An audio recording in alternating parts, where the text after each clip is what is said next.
Good afternoon, Not That Kind of Christian here.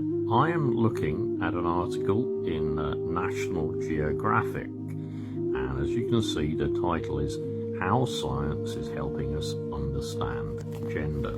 I'll be quite honest with you, look this one up if you can, okay?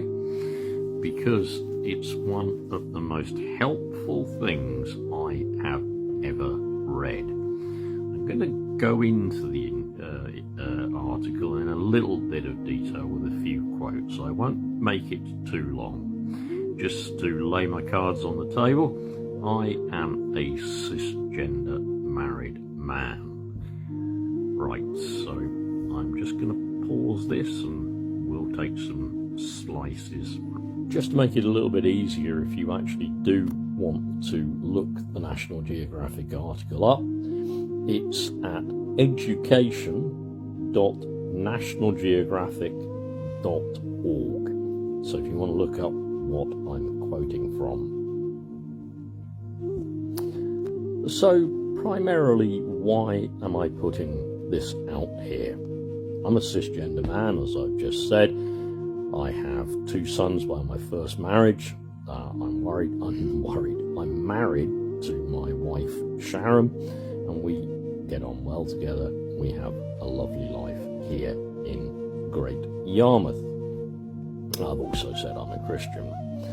Why am I putting this out here?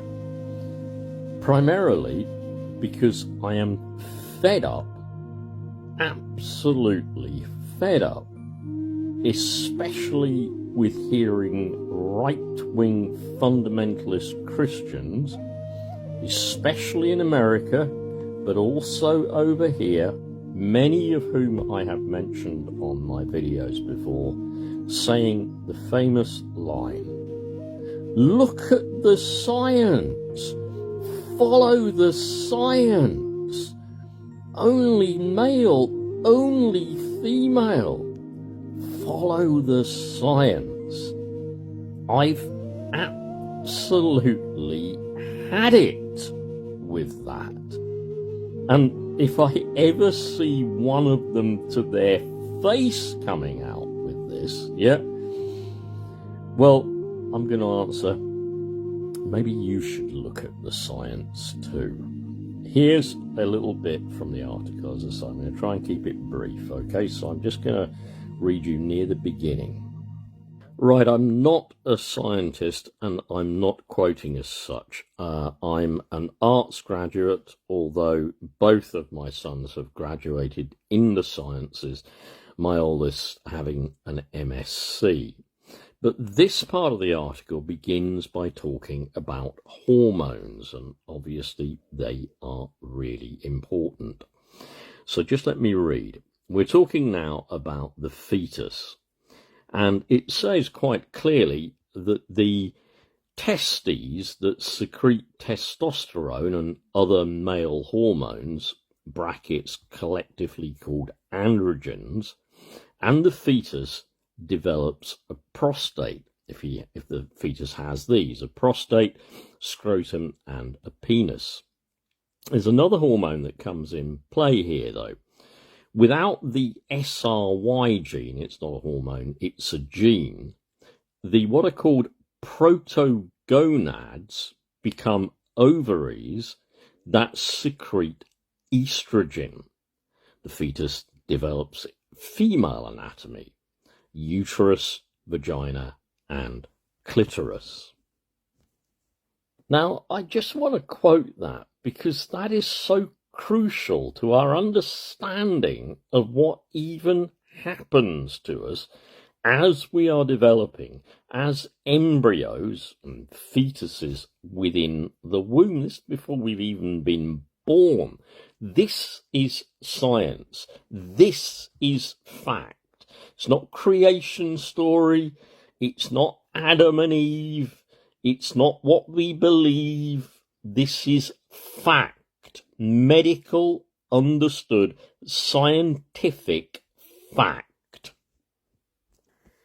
Now, the next part is really quite important. The article says, but the SRY gene's function isn't always straightforward. The gene might be missing or dysfunctional, leading to an XY embryo that fails to develop male anatomy and is identified at birth as a girl. Or it might show up on the X chromosome, leading to an XX embryo that develops male anatomy and is identified at birth as a boy. Genetic variations can occur that are unrelated to the SRY gene, such as complete androgen insensitivity, CAIS, in which case an XY's embryo cells respond minimally, if at all, to the signals of male hormones. What I'm saying and why I want to say this is partly because those who go around screaming out, stay with the science, look at the science, probably don't even know what the science is. Yes, I would agree that, especially if we're talking in America, in high school we've been taught about genes, male, female, and all that lot. Even if we've been in high school, and bearing in mind I'm a boomer that went to a secondary modern school in the UK, even back then in the 60s and 70s, probably more the 70s, we would have understood and been taught about this.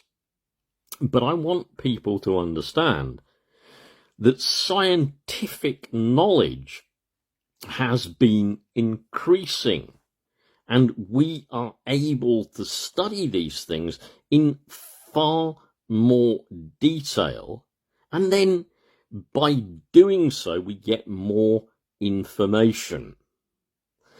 Now I'm going to leave that there. Those are the only bits that I particularly want to quote from. There's so much more to this. Please, I encourage you, no matter what the media is screaming at you, no matter how much they are screaming, we don't want people with this sexual identity or whatever in this bathroom, we don't want them in this sport, we don't want them here, we don't want them coming after our kids, we don't want that. Please, just read the science. I don't care what your religious beliefs are. I don't care if you don't believe in God or anything, but just read the science. It is in front of your eyes. Or just, like a lot of people do, I suppose, just get dragged into the old, oh, they're coming after our kids, they're a danger to society. Yeah.